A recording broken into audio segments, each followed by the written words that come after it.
Bonjour chers partenaires privilégiés, moi c'est Coach Emmanuel Donan-Yolofun.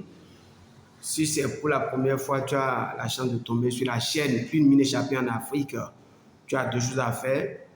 La première, abonne-toi. La seconde, active la petite cloche de notification. Sur cette chaîne, nous ne parlons que de l'entrepreneuriat. Comment l'homme peut évoluer dans son business. Est-ce que vous voyez? Comment on peut renflouer, dans quel secteur on peut investir son argent pour réussir. Nous avons remarqué que dans notre communauté d'entrepreneurs, il n'y a pas que des entrepreneurs, il y a même des employés qui sont dedans. Oui, c'est normal. Aujourd'hui, le thème de ma vidéo serait consacré sur comment avoir de promotion dans sa carrière. Comment tu peux avoir de promotion dans sa carrière. Que tu sois dans une entreprise privée ou chez l'État, comment tu peux avoir la promotion. Alors, c'est parti. Mon frère, ma soeur, lorsque tu es employé chez quelqu'un, pour avoir la promotion, cela dépend au moins à 70% de toi-même. Écoute-moi très bien, ça dépend de toi-même. Est-ce que tu vois? Moi, j'ai été enseignant pendant 3 ans, j'ai démissionné, je suis parti. On m'a recherché pour revenir prendre là, j'ai dit non, ça ne me plaît pas. Après, j'ai été comptable à l'hôpital pendant 10 ans, je suis parti, difficilement les gens ont trouvé mon remplaçant. Est-ce que vous voyez? Donc, pour avoir la promotion là, tu dois prendre soin correctement de ton service. Ça veut dire quoi? Premier critère, tu dois être à l'heure au boulot, 15 minutes avant le démarrage du service. 15 minutes avant le démarrage du service. Et tu restes là jusqu'à la fermeture.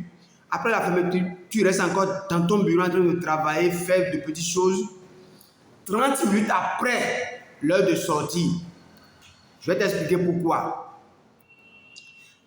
15 minutes avant, c'est que tu t'apprêtes avant 8 heures. Par exemple, chez nous au Bénin, ça commence à 8 heures. Tu dois être là-bas au moins à 7h45. Tu apprêtes tout et puis tu es là, tu attends le premier client qui doit venir. Tu l'accueilles et puis la journée commence correctement et bien. Ce faisant, les patrons, les chefs hiérarchiques, ils te voient, ils savent que ça là, c'est un bon élément. À la fin, à la sortie aussi, au moment où tous tes amis sont en train de partir, toi tu restes encore dans ton bureau, tu es là en train de travailler, même si tu n'as rien à faire là, prends ton livre, tu es en train de lire. Pourquoi? Parce que tu es là pour donner un dernier coup de main à ton patron. Oui. En ce moment-là, les gens sont déjà partis, le patron a besoin de quelqu'un, il sort, qui est là, il te voit là. Il te voit encore à ton bureau, il t'appelle, tu peux faire telle chose là, tu le fais sans même rechigner. Tu le fais avec sourire aux lèvres. Quand tu fais ça, le patron saura que celui-là, c'est quelqu'un sur qui on peut compter. C'est quelqu'un à qui on peut confier des tâches. C'est quelqu'un dans l'avenir à qui on peut lui confier des postes de responsabilité parce qu'il aime son travail. Est-ce que vous voyez? Je vous jure, quand vous faites comme ça fait un. Secondo, vous devez être coopérant, assister vos amis, c'est-à-dire vos collègues, quand ils ont des difficultés à accomplir leur tâche, vous avez des aptitudes à le faire, aidez-les sans rien dire. Même à des moments donnés, ce qu'on vous confie, si vous finissez de faire votre travail correctement et bien, vous pouvez vous adresser à votre supérieur hiérarchique. Si éventuellement, il a encore un dossier, il a encore quelques activités à vous confier, demandez-lui ça humblement, sans demander le retour. Non, parce que vous allez là-bas, c'est pour apprendre. C'est pour apprendre, c'est pour savoir ce qui se passe, c'est pour aller à la table de négociation, pour comprendre même l'idéologie, la doctrine même de l'entreprise. Quand tu fais ça, est-ce que vous n'avez rien là pour que je puisse vous faire? J'ai fini déjà ce que je dois faire. Bon, je suis un peu libre, donc tu le dis ouvertement à ton supérieur ou à ton patron. ils ont toujours des activités qui attendent là, ils vont vous confier, vous le faites correctement et bien, vous lui amenez ça. Vous lui ramenez ça. Vous lui ramenez ça. Au fil des ans, il saura que lui là, on peut lui confier des postes de responsabilité. Moi, je l'ai fait. Là où j'ai fait 10 ans, je l'ai fait avec mon patron. Je l'ai fait. Quand je finis de travailler, parce que on m'a mis à la caisse centrale, j'étais le caissier central. C'est-à-dire, j'étais à un maillon vraiment névralgique de la maison. Tu peux être agrégé, médecin agrégé, tant que je ne mets pas le quitus sur la quittance, tu ne peux rien faire. Quand tu travailles à un patient sans avoir ma quittance, sans avoir mon quitus là, ça veut dire que tu es en train de voler l'État. Ça, c'est vrai. Au départ, j'étais vraiment amoureux de ce travail-là. Mais à un moment donné, j'en avais ras-le-bol. Pourquoi? Parce que le patron, le numéro 1 de la maison, a commencé par faire du népotisme. Abusing of the power. La petite parcelle de pouvoir qu'il avait, il a commencé par en abuser. Il a commencé par en abuser. Et c'est pas bien. Et c'est d'ailleurs ce qui tue les structures publiques dans les pays africains. On ne reconnaît pas la valeur, on ne reconnaît pas la performance, on ne reconnaît pas, on n'arrive pas à faire la différence entre le bon grain et l'ivraie. Tout est mélangé à la politique, tout est mélangé à la parenté. Oui, quand on ne te connaît d'Adam ni d'Ève, on veut t'esclavagiser. Même si tu as le cran, même si tu as la performance, même si tu as les coudes franches pour occuper des postes, on attend que tu viennes commander, que tu viennes raser le mur pour commander des postes. Non, moi, je n'ai pas reçu une telle éducation d'aller commander des postes. C'est que je vais te montrer que je suis capable. Je vais me plier en quatre pour te donner satisfaction. Je vais faire jusqu'à ce que je vais finir ce que tu me confies et te demander encore plus. Et toi-même, si tu es digne d'un bon manager, tu dois dire que celui-là, il n'est pas à sa place. Il faut qu'on lui donne la promotion. Mais si tu ne comprends pas là, ça fait tant pis. Est-ce que vous voyez?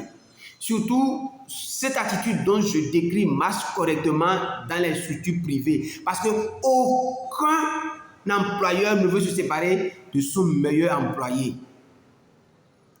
Aucun employeur. Dans les structures privées, les meilleurs employés là sont recherchés avec lampe torche en plein midi, je vous assure. Et quand un employeur découvre un bon employé qui vient au boulot 15 heures à l'avance et qui rentre 30 minutes après l'heure de départ et il travaille bien, il demande chaque fois le travail supplémentaire à faire sans rechigner, avec sourire aux lèvres, celui-là, rapidement, il gagne des promotions, je vous assure. Toi qui m'écoutes là, si tu es dans le privé, ne reste pas là à pleurnicher sur ton salaire. Dans le privé, c'est que le salaire, c'est au mérite de ta performance. C'est au mérite de ta performance. C'est que quand tu mérites, tu travailles bien là, je t'assure que le patron va t'augmenter. Si le patron, lui, il est aveugle, s'il n'est pas un bon manager, ne comprend pas là, tu peux quitter en ce moment. Et aller chercher ailleurs. Mais avant de quitter, il faut trouver ailleurs avant de partir. Il faut user de la politique du singe. Cette technique dont je parle ici, sur laquelle je communique, marche très bien dans les structures privées. Mais en Afrique et surtout au Bénin, ça ne marche pas dans les structures publiques. Ici, au Bénin, quelques années à l'avance, avant l'avènement du centre de la rupture, c'était mêlé à la politique. C'était mêlé, c'est que à de l'imposture, on fait la publicité de la médiocrité. Et lorsque tu oses parler, lorsque on te piétine et tu oses parler, c'est fini, et tu deviens rebelle, c'est qu'on te colle, tu vois, on va t'estampiller avec le cachet de rebelle, lui c'est un rebelle. Est-ce que tu vois? Franchement, Ça ne marche pas dans la fonction publique. Moi, je l'ai essayé. J'ai fait 10 ans dans le secteur public. Quand ça n'a pas marché avec moi, à un moment donné, moi-même, quand tout le monde m'appelait rebelle, oui, et j'ai décidé de leur montrer que je suis vraiment un rebelle. Donc, j'ai commencé par accuser des retards. J'ai commencé par leur montrer aussi mon petit pouvoir, ma petite parcelle de pouvoir là, j'ai commencé par leur montrer. Et c'était les usagers qui en payaient le coup parce que les malades sont là, en train de pleurnicher. Quand je ne viens pas là, personne ne peut travailler. Et c'est que chaque fois là, à la moindre pécadille, on me donnait des demandes d'explication et j'étais prêt à rédiger. J'étais prêt à le faire. Parce que c'est que j'avais la caisse de la maison en main, mais j'étais le moins payé de la maison. Quel paradoxe. Vous voyez comment les structures privées poussent les gens qui n'ont pas de dignité à plonger leur doigt dans la caisse de l'État, à voler. C'est ce qui se passe. Hein? Normalement, celui qui est sur l'argent, celui que vous croyez qu'il est irremplaçable. Chaque fois, j'ai demandé, il est temps qu'on me déplace pour que je puisse aller dans d'autres secteurs. On me dit non, Emmanuel, tranquillise-toi, on n'a pas encore de remplaçant, on n'a pas encore quelqu'un qui peut s'occuper de nos quêtes comme toi. Mais c'est bon, si vous avez la chance de trouver un bon caissier central, c'est quelqu'un qui a la dignité, quelqu'un qui veut travailler, quelqu'un qui veut avancer. Mais pour qu'il ne vole pas, il faut bien le payer. Ce qui est paradoxal là, c'est que je suis le moins payé, mais on me dit que bon, tu es tellement bon là, on n'a pas trouvé quelqu'un qui peut te remplacer. Vous imaginez ça? Alors là, j'ai commencé par développer d'autres aptitudes, créer une entreprise parallèle. Donc, ça me prend beaucoup de temps. Donc, je vis au boulot en retard. Et dès que le son là, rapidement, je saute même. Des fois, je le vole 20 à 30 minutes avant la fin, là, je suis parti. Or, avant, là, je restais, après l'heure de fermeture, là, je restais encore 30 minutes pour aider. Maintenant, là, je sors 30 minutes avant la fin. Parce qu'il faille que je dois sortir pour aller compléter ce qui me manque ici ailleurs. Est-ce que vous voyez? C'est ce qui se passe. Et mieux, les cadres de l'administration dans les pays africains là, ils savent pas créer de la richesse. C'est des budgétivores. Tout ce qu'on leur alloue comme budget là, quand ils ne finissent pas là, ça veut dire qu'eux ne savent pas travailler. Mais jamais, ils ne présentent jamais de bilan. Jamais un secteur public n'a jamais présenté de bilan. Voilà l'argent qu'on m'a donné. Voilà comment nous l'avons utilisé. Voilà ce qui reste. Est-ce qu'on a gagné? Est-ce qu'on a perdu? Ce n'est pas le problème. Ce qu'on promouvoit, ce que les gens promuent, ce que les gens font dans les structures publiques là, c'est les champions de dépenses. Ceux qui sont champions en dépenses là, c'est ça.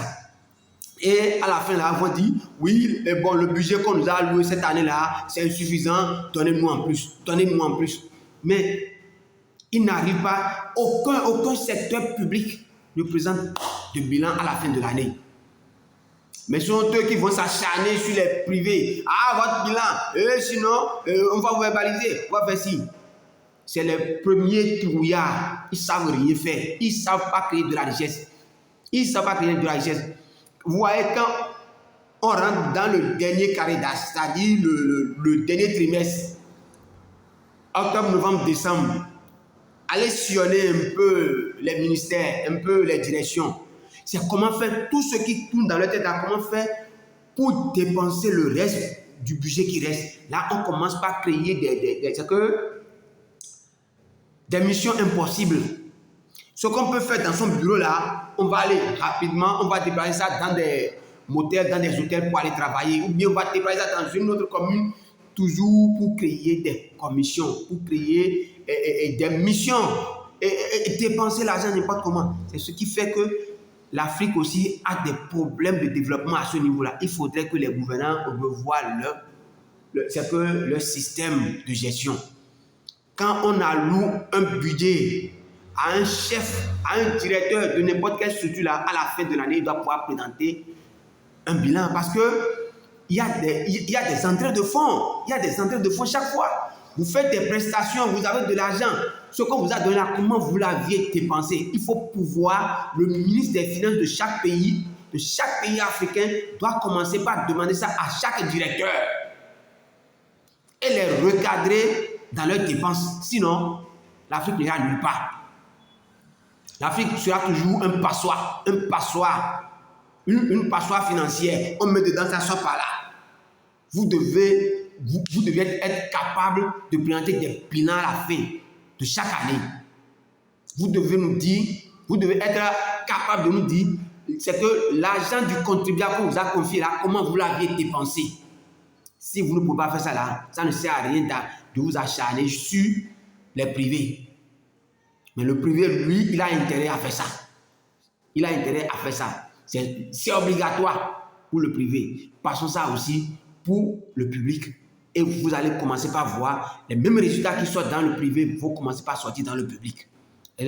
Mais toi, qui veux travailler, travaille correctement. Quand tu travailles bien, quand tu es dans le public, tu travailles bien, comme ça là, tel que je te l'ai dit, et on ne te reconnaît pas là, quitte. Mais avant de quitter, il faut avoir économisé au moins 2 ans de ton salaire. Et quand tu quittes, c'est pour te lancer à ton propre compte. Même c'est pareil aussi dans le privé. Quand tu travailles dans le privé, tu fais tout ça là et on ne te reconnaît pas. Parce que ça peut arriver, il n'y a pas de règle sans exception. Il peut aussi avoir des managers aveugles dans le privé. Tu fais tout, ils ne te connaissent pas. Tu fais tout, ils ne te connaissent pas, mon frère. Fais semblant, fais l'effort. Parce que quand tu n'es plus à l'aise dans ton milieu de travail, il faut quitter, sinon tu vas t'empoisonner. C'est ce que j'ai commencé par ressentir. C'est pourquoi moi, c'est que j'ai dit niet, j'ai déposé les clics et claques, je suis parti et j'ai pris ma vie à 2 mains. Et je vous assure, aujourd'hui, je ne regrette pas. Je ne regrette pas. Je n'ai pas encore fait grand chose, mais j'ai de grandes visions, j'ai de grands rêves et je vais y arriver par la force des choses. Merci beaucoup. Si cette vidéo t'a plu, il faut liker, il faut partager à tes frères qui sont en train de travailler dans le public comme dans le privé. Et si tu penses que je n'ai pas raison, mets-moi dans le commentaire ce que toi tu penses. L'un dans l'autre, c'est pour que l'Afrique gagne. Rendez-vous au sommet.